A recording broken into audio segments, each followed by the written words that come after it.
oyoki yango te oh makambo asika ekomi awa yo oyoki te ofolo yoka te babisite ya sika ekomi mpa na biso awa na Dublin na Irlande Congo Millennium donc luka no kutu bisika musu te donc soko lingo luka ba information nyonso beta kaka www.congomillennium.com.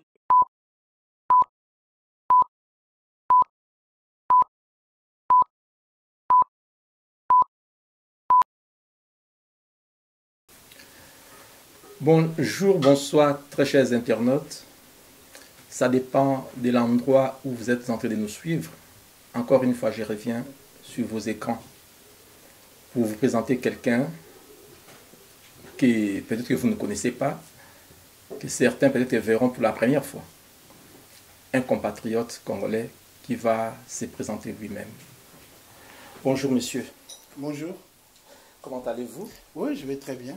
Alors, encore une fois, bienvenue sur les plateaux de congomillennium.com. Vous allez devoir parler à nos compatriotes. Mais avant tout, j'aimerais bien que vous présentiez auprès des gens qui sont en train de nous suivre en ce moment. Ok. Bon, je me présente. Comme on a dit, Jean-Claude Angbalou. Naza d'origine congolaise, donc Naza congolais. Nafana en Irlande. Alors, monsieur Jean-Claude Ozali d'origine congolaise, au vendre en Irlande. Mais, vous connaissez ça, ceux qui ont ça comme salami. Na Irlande ou bien dans la vie aux ali penzanani et le connaît ni le lo oyekolobela communauté au bazali partout dans le monde entier bazo kolanda biso lelo.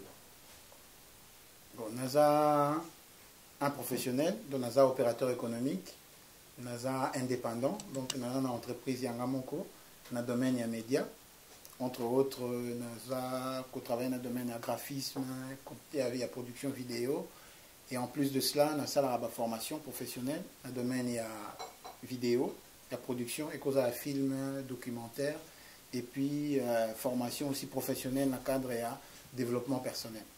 Dans un coach et développement personnel. Ah, merci beaucoup, monsieur Jean-Claude Angbalou. Namoni olobi makamebele au salaka. Cela veut dire vraiment communauté na biso partout et sika bazali bako bénéficier makambo mingi pour vraiment oyebi makambo mingi. Mais namoni yo na livre oyo plan de développement personnel à tous égards. À part Makambolobi, mais au bout de sa communauté qui vous allez écrivain pour la livre on a photo na yo. Est-ce que vous avez commis livre oyo? Effectivement, livre oyo ezangam na komi yango. Tomoni mutu soko za na activité moko osalaka. Ba étude salama que soko sali activité moko pendant au moins 5 ans. C'est que vous accumulez moi ba connaissance moi ebele na domaine wana. Oko a la possibilité il y a une expérience et puis on transformer comme livre. Donc au résultat il y a expérience personnelle il y a moyen de transformer en livre. Merci beaucoup. Batozo l'andaptation de partout bako soit occasion et opportunité yako somba livre oyo parce que ngana tangi livre oyo na moni ke makabutu oza na kata livre oyo na mukolo moko to ko kolobela yango te. Mais frère nanga Jean-Claude na lingi to développer makambo ndambu muke na moni na kati ya livre oyo na kati ya livre oyo olobeli ba chrétien na kati ya livre oyo olobeli la société d'une manière générale. Alors na lingi o meka ko expliquer biso impact nini mutu oyo babengi chrétien d'une manière générale impact nini akoki ko apporter na société oyo zali na bato ebele société oyo na misala ebele. Mais mutu oza chrétien impact nini mutu wana akoki kozala nango vis-à-vis la société. OK. Impact nini chrétien kozala nango vis-à-vis la société. Tomoni ce tolobi chrétien, c'est-à-dire le nom Christ est dans la kati ya mot chrétien. Donc ba chrétien baza batu oyo baza ko se comporter ou baza otambola neti Christ. Jésus est moko alobi na Matthieu 28, alobi allez faites de toutes les nations les disciples. Poto kende siko na ba nation parce que problème toza na mingi eza que est-ce que ba nation eza nini? Est-ce que ba nation eza ba communauté na biso quoi que toza vivre na pays moko étranger mais to se retrouver entre biso moko ou ba nation eza au-delà ya ba barrière il y a la culture nabiso, il y a communauté nabiso, na langue nabiso. Problème makasi toza na weza ya wana. Voilà. En tout cas, bandeko, partout bozo ko landa biso bozo ko comprendre à peu près ici ka to bandiko ya. Toujours na livre oyo bozo bien toujours occasion ya ko somba pe ya ko tanga pour découvrir makambo. Nous surtout d'une manière détaillée on ndeko na biso Jean-Claude a ko développer à. Mais tant beaucoup somba livre beaucoup comprendre effectivement importance peu grandeur ya makambo oyo ndeko na biso a commis na kasa livre ou vraiment on a conseillé tout le monde à quoi ko somba. Mais na moni frère nanga olobili ba barrière. Donc mutu o aza chrétien to mutu o aza ba base moko chrétienne. Tant mutu wana aye quelque part olobi que normalement mutu wana il faut impacter société par rapport ya ba connaissance o ye azali nango to par rapport ya ba comportement o ye azali nango mais olobili ba barrière. Quelles sont ces barrières où il faut sala qui mutu o azali chrétien à quoi ko impacter société? Eloko liboso toyi koloba ezabwe. Tant to ya kana mboka surtout na mboka mpayane toza vivre à na Irlande na Europe. Eloko liboso ezala raso to komi na kati ya mboka netu tozala mingi te tozala na tendance à ko luka ba communauté na biso baza place nini. Alors noyau ya liboso oyo to développaka ezala souvent pour la batu oyo baza na background ou bien passé moko ya ba chrétien ba se retrouvera na place moko peut-être ce pasteur azate bakutani na cadre moko ya groupe de prière ou lieu moko ya partage ba oyo pe baza na background ya beaucoup plus na ba association ba mso mo na ba salineti association ba ressortissants congolais ou nini comme ça noyo liboso tozala nango yango wana. Mais problème toza nango makasi eza que ceux qui bobandai par exemple na noyau en ce qui nous concerne eza noyau oyo etali makambo ya nani ya ba chrétien. Tant to kutani to développer sikoyo ba communauté na biso tout autour ya église. Mais tokeba tokoma na position oyo teke tokota na kati ya box moko boye. Ozomona. Donc to koma na kati ya box moko église et communauté place moko communauté na biso toye to fanya na kati toza na contact extérieur te. Barrière ya liboso ya kubwaka yango wana. Ezaneti zone na biso ya confort place tozolo ba langue moko, tozoli ya biloko moko, tosa makamnyo so ndenge moko. Difficulté ezalaka mingi eza yango wana. Tango barrière wana esi telemi e koma pasi poto buka ba barrière wana. Elo wa liboso yango wana.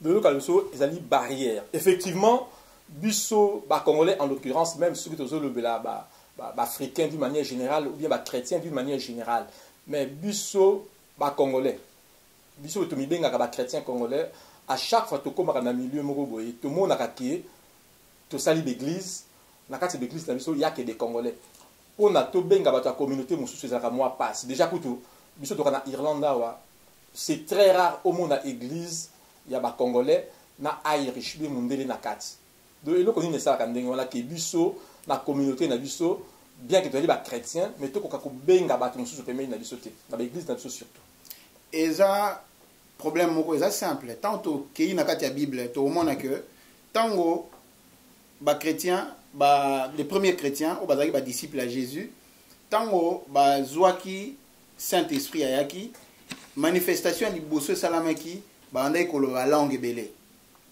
et ça li siko que barrière linguistique ya liboso e koyaki puisque bato ya liboso banda oloba peut-être hébreu mais bato mingi o bayaki na Jérusalem mukolo wana bayokaki bango baza ko sambela baza ko loba baza ko teya na ba langue oyo bango ezaki ba langue na bango maternelle et au sala siko ke eloko liboso poto zala na impact moko ya makasi na société il faut to briser barrière na sa communauté eloko liboso côté ya par exemple na langue maternelle oyo sala sikoyo que et ko sala déjà obstacle moko ya makasi pour la communauté musubaya baya osanga na bino ne fût peut-être vous partager ka foi na bino barrière à liboso yango wana barrière mususu eza barrière moko culturelle toza na culture na biso na manière na biso ndenge nini to salaka et puis peut-être façon na biso ya ko louer nzambe eza mabete mais sikoyo so to linto sanga na ba misusu et ko zala moi muke malamu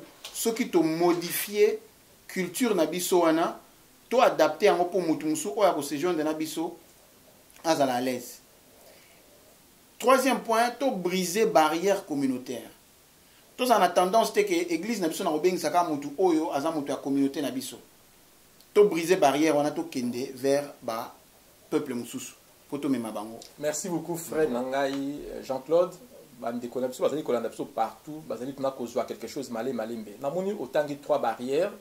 Le beli barrière linguistique. Il est vrai que la communauté na biso mingi to mesna ko balingala tant que balingala effectivement moyen moto mususu aya izate parce que azoyo kanayeti mais to développer mingi parce que on est facile à comprendre to développer mingi barrières culturelles et barrières communautaires en attendant tous on a moi pose moké to zo nous abande ko na biso si ma po balanda biso le susu.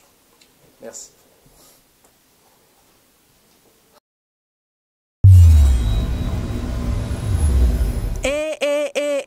Oyoki ngote.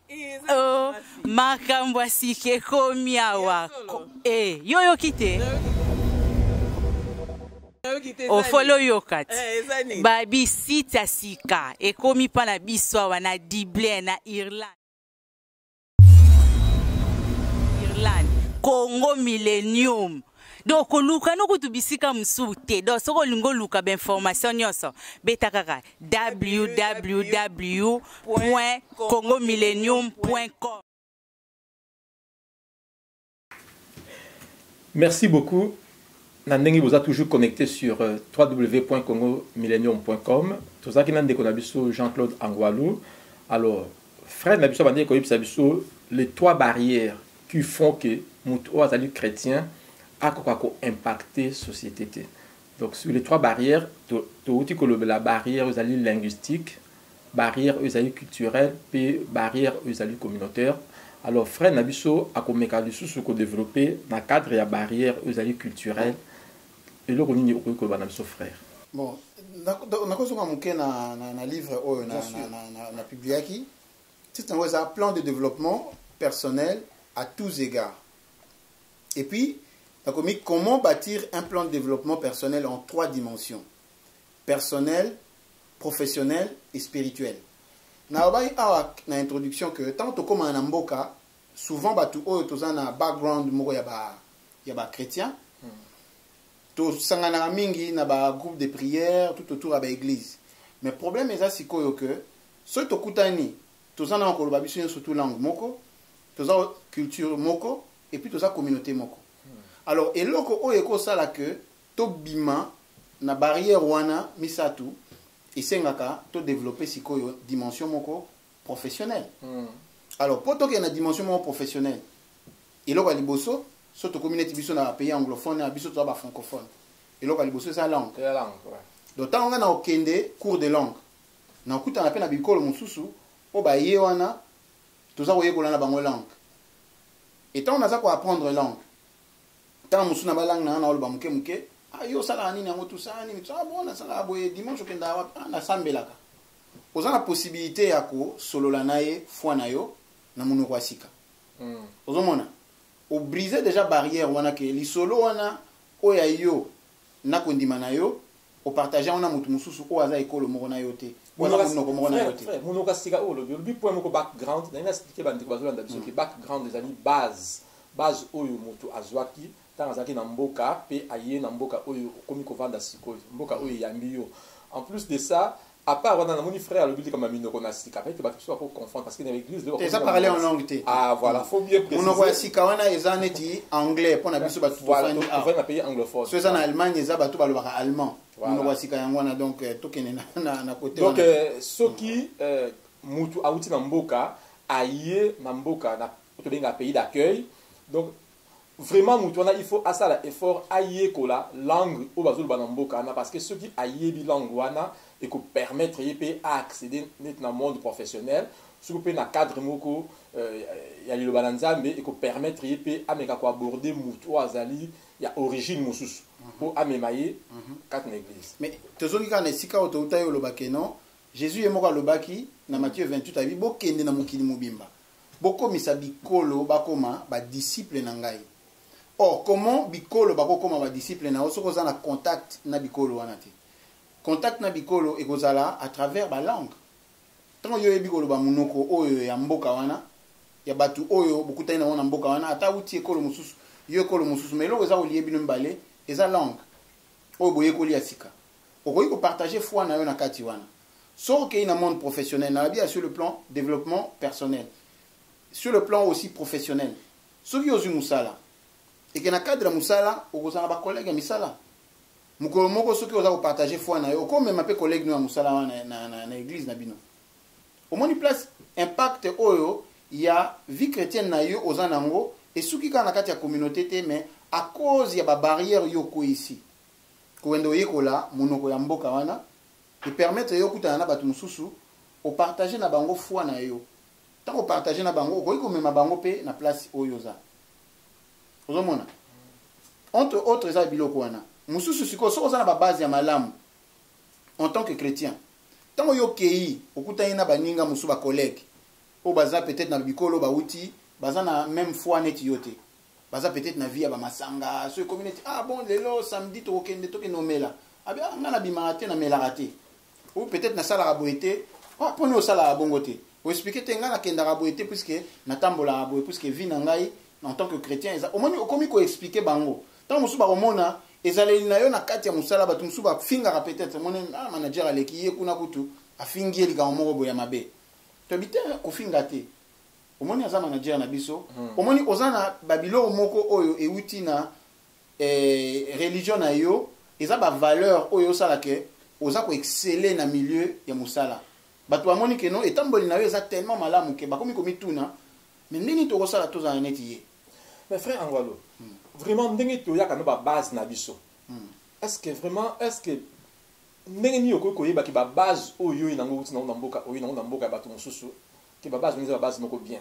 parce que tozomona biso bato mingi tokotaka na mboka omona mpe moto azalaki un grand pasteur moto azalaki chrétien moko mpenza kuna abangaka nzambe mais ntango akokóma awa na mboka ase laisser influencer na makambo oyo ye akuti na mboka wana la preuve en est que tout le monde moto mosusu azalaki na Kinshasa par exemple azosambela aya na poto prière na ye baveye de prière mwasi mosusu aza na Kinshasa azosambela mpo nini bie azwa libala na poto mais ntango akokóma sikoyo na poto okomona ke baprière tu wana do base c'est comme si base oyo azalaki nango solidité ezalaki base moko peut-être aza kosala yango azalaki na mwa intérêt moko boye la preuve en est ke bato mingi ntango bakóma awa na poto babase tozalaka nango tobungisa yango basi oyo baya mabala awa baboma mabala mibale mosusu bazalaka mpe bachrétien oyo bapase bakóma kutu bazongela bango vie ya mokili nde tobengaka eloni esalaka ndenge wana bon tozonga kaka parce que toloba na babase moko bo base tozoloba eza mingi ya bachrétien bible yebisi biso ke ntango bana israel baza kokende nzambe ayebisi bango bokeba ntango bokokota na terre promise pour la plupart ya bandeko na biso oyo toutaka na bamboka ya baafrike poto eza neti terre promise moko boye toloba ngo na exemple mo ndenge wana mais nzambe ayebisaki bana israel bokeba ntango bokokende kolia bamiel wana boza komona na bafruit na biloko nyonso tu wana bobosana nga te elingi olobaka ntango biso toyaka awa motivation na biso ya liboso eza nini estce nasali yango naza koutilize yango mpo nakende kaka nakóma na place naza kokende après natika eza neti tremplin moko oza kosala soki osali yango na ndenge ya tremplin wana oza na babase wana te oza neti motu moko outilize yango tomona bandeko ebele nakopesa exemple bandeko ebele oyo baleka na baalgérie baleka na bamaroc baleka na baegypte bakomaki na religion kingandi ou religion songolo mpo baleka mpo bandima yo na communauté wana epermettre yo oleka mais ntango akomi kote oyo atiki yango azongeli oyo akala azongeli ya kala ou bien ayaki na banzela na ye mosusu donc place wana donc ntango akomi na place wana asali mwa hypocrisie voilà est ce que hypocrisie mpe eza système moko ya bien mpona motu oyo azali chrétien na moment moko boye akomi na ye hypocrite mpo aatteindre but oyo aza nango bon namoni eloko wana ekofuta yo te na ntango molai puisque omoni eloko tozoloba awa mingi eza beaucoup plus base na yo oyo euti nango omoni bomoto eza eloko moko batangisa yango pas nécessairement na kati ya bible bomoto eza ntango yo botami okoli na éducation oyo oza kozwa parce que omoni mingi tokomaka motu so abi ono bible elobi boye mais bomoto mutu mosusu balakisa ye bible te ayebi kutu même pas bakoma bible nini te mais ayebi respect ayebi korespecte mosala na ye ayebi ko respecter mukolo, ko respecter leki, ayebi ko tambola na kati ya société. Mais atanga na Bible té. Atanga na Bible té. Donc bomoto elingi oloba te que soki otanga la Bible ndeza na bomoto non. Ah voilà. Donc makamola balakisa yango quand même. Bomoto balakisa. Bien sûr, bien sûr. Puisque mutu nyonso tu oyo ata soki oyebi na yo Bible té ou bien otanga ba religion mususu té. Mais na kokola kaka ndenge botami en tant que mutu ça différent na nyama. Société nyonso tu eza na ba culture nango, eza na ba valeur nango nyonso tu et puis o eza positif na o eza négatif. Yango tolingi oloba te que mutu oyo ayebi kotambola eza ka mutu oyo atanga la Bible. Tolongola côté wana. Yango ndezo sala sikoyo que mingi akangami na kati ya communauté neke non so na bimi libanda ya communauté awa boye so na keli banda kuna eza lisumu. Non, frère Jean-Claude, Makambo Zobane est très important. Mais est-ce qu'il y a un problème avec le pasteur? Na point oyo soulevé. Ba pasteur ndenge ba côté ya batulelo, na likambo yo lobi sur un problème avec pasteur te. Ba pasteur ba est-ce que ba on tout ba d'accord na yo na likambo yo lobi? Mais na comprendre te so ina ozo problème na nani. Bon parce que na yebiki, tant que na classe, côté éducation civique, tu dans la classe morale, pour voir même ba couper sur la religion ça là. Mais effectivement, nga nazo ko remarquer personnellement tant que tu as kabananika, biso tu as chance ya kota na classe wana ya kala. Effectivement, église et ça qui n'ont pas dans moi impacté, influence sur l'église comme dans le lot, influence négative et positive parce que l'église et ma bête ma on peut ça dans l'église bien que les lots réputation comme des mais moi je pense que la formation toujours qui n'a pas moi là et permettre que ce soit quand même tout cola sans vraiment que l'église est bête à cette église comme bête parce que l'église comme bête à cette dans le sens que bah veille de prière et comment est belé bah séminaire et comment est belé kala je suis toujours cola bah séminaire c'est raté mais le monde a que église de 41 semaine il y a séminaire lundi tu vendredi séminaire bah veiller nombre sans compter est-ce que bilo quoi na ndeto baka tout excès nuit et ko bisa mokete ba base na biso bon au moins eloko nyonso tout hein na bible elobi ke non eloko nyonso tout oyo pe eza ko lekisa ozomona excès de table bible ebisi biso ke non eza lisum ozui abondance nzambe abimisi bana Israël bakende na terre promise abondance eza kuna mais soko komi pe na abondance ngo olia boto tondi babike komi lisumu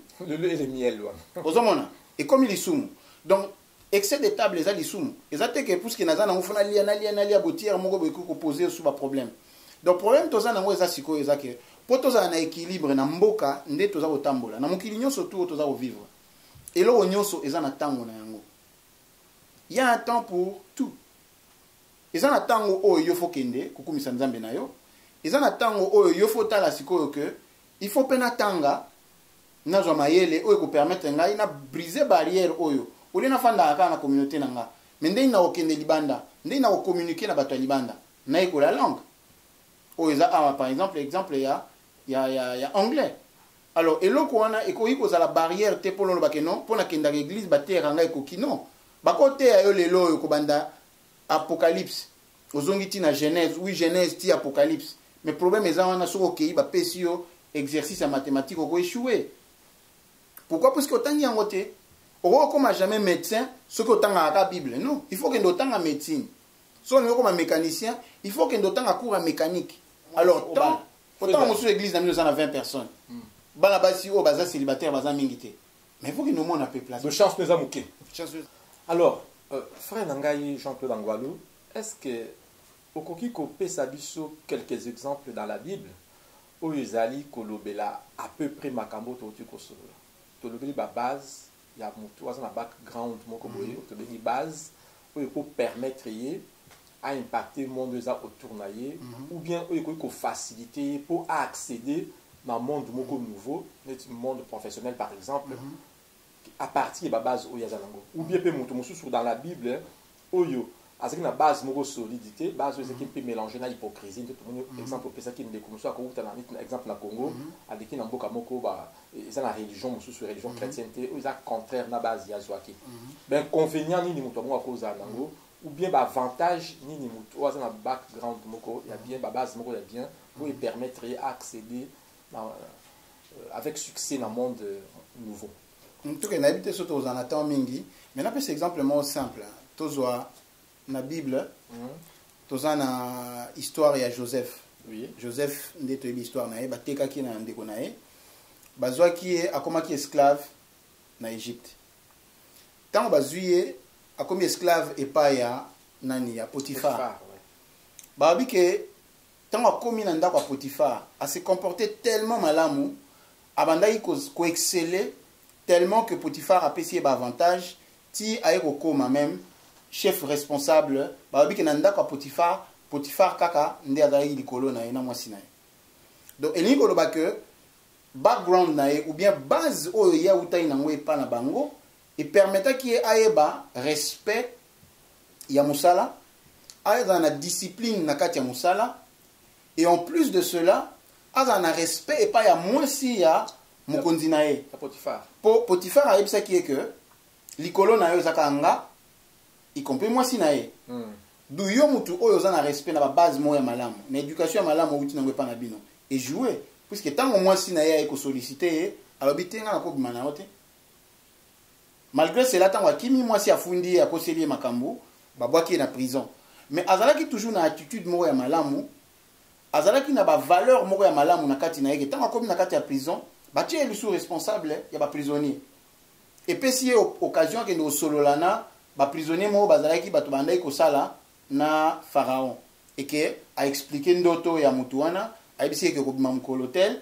mutuana tanga bimi a promettre na ko sola lisolo na yo et pas à pharaon akendaki abosani yango quelques années après mutuana pharaon azwi ndoto bayebisi na yebi mutu mo azali na kati ya prison ni abokendo zoela ngai baye na ye bamemi pas pharaon pharaon a expliqué ndoto na ye azwi nzamba apesi ye mayele wana ya ko expliquer ndoto. Frère Jean-Claude, excuse-moi quand on moquait.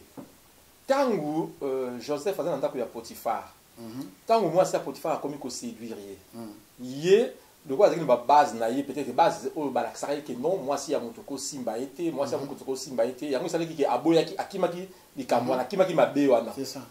Est-ce que ce qui Joseph a quoi qui na moi ça Potiphar destiné na ye elinga za un peu compromis elinga za ndenge mote elinga za ndenge mote elinga za ndenge mote elinga za la solution oyo tolobi awa oleki na mboka moko boye okomi osali hypocrisie oyekoli religion wana pona obima mais ko profiter on temps mingi te omoni ke ye a comprenaki puisque omoni ayeba ke na banga nzambe ya omoni elo za awa za important eza boye soki ya solo banga nzambe il faut yeba ko banga pe autorité ozomona ce que banga nzambe il faut oyeba ko banga autorité puisque pourquoi azaki na respect et pas ya Potiphar c'est puisque abanga déjà nzambe ou aza autorité likolo na ye donc aza déjà na habitude ya ko respecter autorité likambo le bien social likambo bandi bazo na biso na Congo Millennium likambo yo frère ngo to ba ce que banga kanzambe il faut banga peu autorité mais lelo quand même verset biblique wana on dit que lelo est commis un peu mal interprété yo kanisi autorité azali nani peut-être Potiphar dans son cas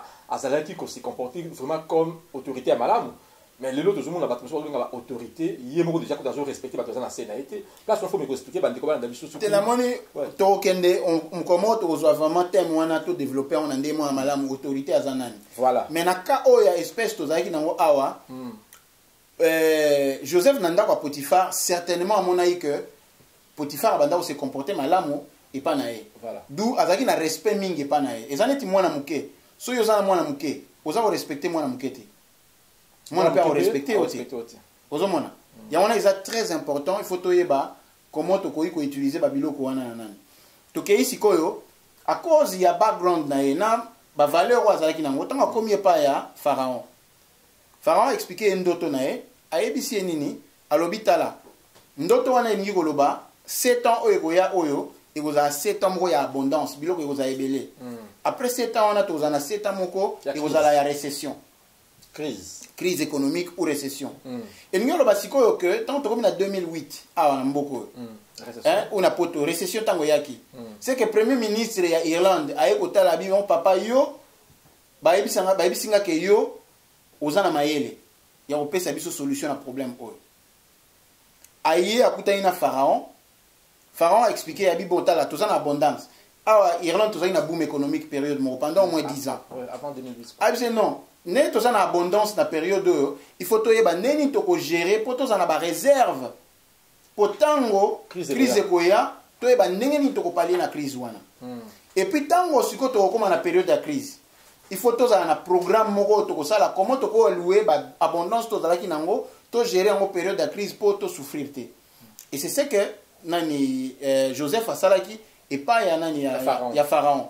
Alors ABC Pharaon trouver mutu oyo nga na pesi au projet à gouvernement pendant 14 ans 2 septennats mais zwa mutu oyo ako piloter yango Pharaon atali bimena zaki na batu nanga arbre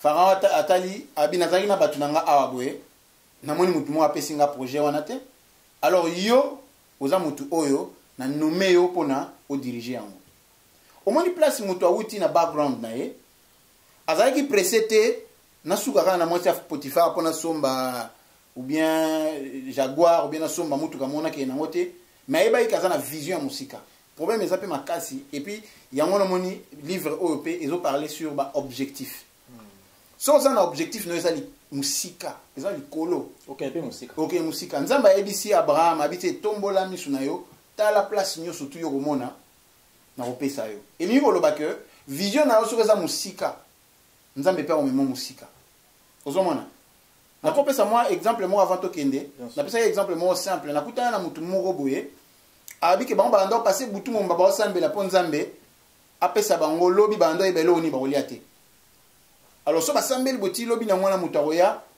omona apesi bango mwa $10 basombi biloko balie nga siko tofandaki na bato wana nayebisi nga bite omoi na bible babike no tosambela te mpo na biloko akolia ou bien tozala na souci te mpo na nini tokolia lobi tokolata lobi nini bapaye mutu basala yango ngai biso soki bowanda kosenga nzambe mbongo mpo bosala business bolinga bokutana na opportunité ya kosala pourquoi parce que vision na bino ezalaki monene mais tellement vision na bino ezalaki kaka nazwa biloko akolia osuki kaka wana Matthieu 6 wana vraiment bandeko bazolanda biso baza na esengo makasi vraiment ndenge tozokoyebisa bino ke tozokolukela bino bato oyo bayebi makambo ebele parce que dans la vie on n'arrête jamais d'apprendre na vie même okomi na 70 ans soki nano okufi te nzambe na nasilisi kosala yo te mais seulement faut na humilité ya koapprendre makambo il faut ondima koapprendre après même na 71 ans nzambe akoki kochanger vie na yo vraiment mais toza na point moko ndeko na ngai oyo développer mwa moke kaka na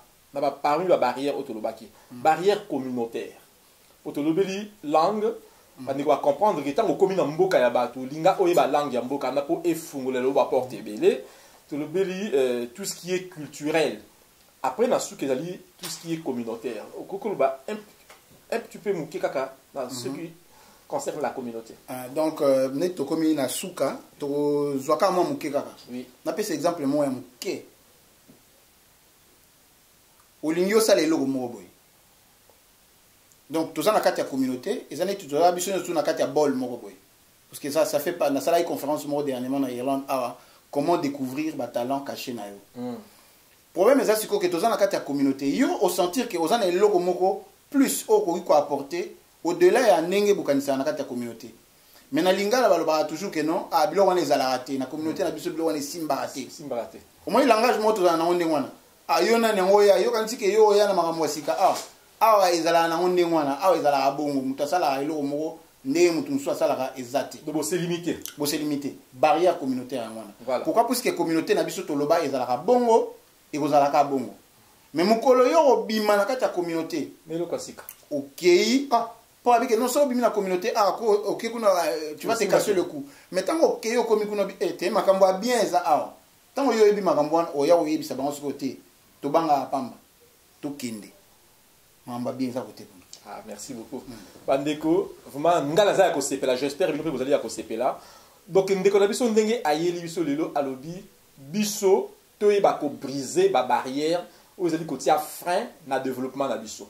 Donc yo mutu soki olingi o réussir dans la vie et si ka OK déjà so balbaka langue sala effort moko même na banzela la classe oyeba langue ya monoko wana sikoyo moi culture na yo oyo yaki nango peut-être cause la bien peu comme cause la mabe mais yeba ko mélanger yango ozo pe oya kitoko oyo ko permettre au kende liboso to karamaka na communauté na biso te to yeba pe ba oyo na communauté en tout cas frère nanga Jean-Claude na sepeli makasi et je suis très persuadé bandeko balandi biso c'est mingi parce que aux gens makamumi pendant à Koloba vraiment c'est pas la dernière fois où côté à la biso na congomillennium.com vous avez toujours les bienvenus ça a été un plaisir pour nous congomillennium.com ya koyambea pona bino de konabiso Jean-Claude Angwalou vraiment makambo oyo frère na biso alobi na tango moke nyonso eza na kati ya livre oyo soki vraiment mutu aza na posa atanga livre oyo po a découvrir mingi oyo elobami te kati na émission akoki kocontacter congomillennium.com ou bien frère na biso akopesa bino numéro ya téléphone na ye mpona kozwa livre. Vraiment je vous conseillerais botanga livre oyo mutu nyonso aza na soif ya kosepanouir ya kose développer atanga livre oyo ekozala esengo mingi. Alors frère na biso Jean-Claude tokomi presque na suka émission na biso, est-ce que vraiment okoki kopesa ka mwa synthèse moke ya livre oyo lisusu bandeko bameka koyeba likambo oza nango ya koloba kati na livre oyo bandeko bakoki koretenir? Nakanisi ekozala mwa na lombango mingi mpona kokende mais eza mwa bien mingi peut-être na mbala nsima toloba ya mingi mpona kati ya ntina livre oyo eza plan de développement personnel à tous égards. À tous égards, on a 3 Jean 2. Ungoba qui est bien aimé, je souhaite que tu prospères à tous égards comme prospère l'état de ton âme. Alors, on a développé en gros pourquoi? Puisque, nous avons dit que ceux qui sont en base chrétienne et que tu ici en gros, na développement personnel. Dans la relation nabiso, dans l'environnement nabiso, et puis tu as associé en gros développement personnel et professionnel plutôt. Et que ça là, et le moko ya malam. Impact moko positif. Et que permettre biso to yeba ko ça la plan, il y a développement na biso sur le plan personnel, sur le plan professionnel et sur le plan spirituel. Et que permettre biso to yeba ko fixer ba objectif na biso. Naza wapi? Nazo kende wapi? Nazo kende wapi? Est-ce que son akuta ina mwasi ya Potifar na nzela a ofrenenga te puisque na yebi place ni naza okende. Na page 49 na lobby sur 3 types de personnalité. 3 types de personnalité les animaux. Ils en ba oyo ba provoquer ba changement. Tozala na Congo to mona batu lokola Lumumba a provoquer changement na mboka wana. A telemela ba belge a lobby ke ndenge za wana indépendance ou rien. A bouleverser mboka na biso changement mo esalama. Eza batu ba provoquer changement. Baza ba challenger, baza ba pionnier. Mais ça va observer que changement de les koma à profiter d'un changement. Bien qu'il y a salé le côté. Bien qu'il y a salé le côté. Mais azotala ah mama bien ça ah aibi maele na bino à profiter d'un changement. Mais ça va ignorer complètement le changement za osala. L'union souhaite aller été. Abete okara. Problème est ça aza ignorant na makambu nyoto sur tous les plans. Ya on les a sikoyo na ba oyo na ba otanga livre oyo. Est-ce que vous avez provoqué changement? Si vous avez leader, mais vous avez Hollanda. Puisque au moins changement, on a profité, on a changé. Vous profitez. Mais ceux qui ont beau, ils peuvent dire que nous avons ignoré. Vraiment, merci Mingi, frère Nabiso, Jean-Claude Angwalou. Tu as souka ya émission Nabiso. Congo Millennium est allé partout actuellement. Faut boire que Congo Millennium est comme na kata Kinshasa, na kata Congo. On a Soleil Makekika, azali kuna comme représentante na biso ya Congo Millennium na kata Kinshasa. Vraiment merci mingi vraiment na ba ons balandi biso. Botika la toujours connecté na congomillennium.com. Tokoye la bino toujours batu ya oyo bazoya na makambo ya kitoko. Parce que tozali ko ça la recherche pour na bino, tozo ko kundo la penda et sika ba valeur sûre et ezali ya kofanda. Alors, tu as souka émission, comme je vous ai dit tout à l'heure, frère Jean-Claude Angwalou, ma kamini a souka osanango pour na koloba, na ba milliers de gens bazo kolanda partout dans le monde entier. Et là on a aussi nga kana bandeko, omoni nde toza ko partager boye, biso surtout ba oyo toza na kati ya diaspora, toza ko vivre na ba environnement moko oyo, toza laki na ngote na ba mboka na biso, na ba facilité mususu ya ko apprendre makambu, toza toujours à la page na technologie makambu belé, na moi avance par rapport à bandeko baza na mboka. Alors de temps en temps on a la plateforme ya boye lokola bino kozana na Congo Millennium et kozala petango mususu malamu mingi na ba contribution na biso poto la sape image oyo tozana ngo ke no biso na diaspora non seulement toza ko vivre to ida rape bande na biso bazana mboka mais toza vraiment ko bâtir communauté moko eza makasi na ba domaine nyonso yango na moni en tout cas pona ngai na ko encourager na moni yango eza eloko mo malamu mingi web. Et la place, mutuyo surtout à kotia. Est-ce que tu tiens n'importe quoi? Ou bien tu tiens bilo moya mutuya, ou qu'on permettre que bande musu soit ko apprendre au travers ya bilo ko tout ça. Merci beaucoup frère Dangai. et le son TV, le grand journaliste 4 na Dublin, émission na yo yango yo. Va penser la chose à diriger la docteur Makekika na Kinshasa Njili, vraiment vous allez toujours connecté na kati ya congomillennium.com. congomillennium.com et zo ko ya na makambo ebele. Donc tous allez na polyclinique na Kinshasa, ba déconner surtout oh ba ça ba membre de famille na ba zo souffrir na Kinshasa, yeba que à partir ya congomillennium.com okoki ko soigner ndeko na yo à partir ya awa.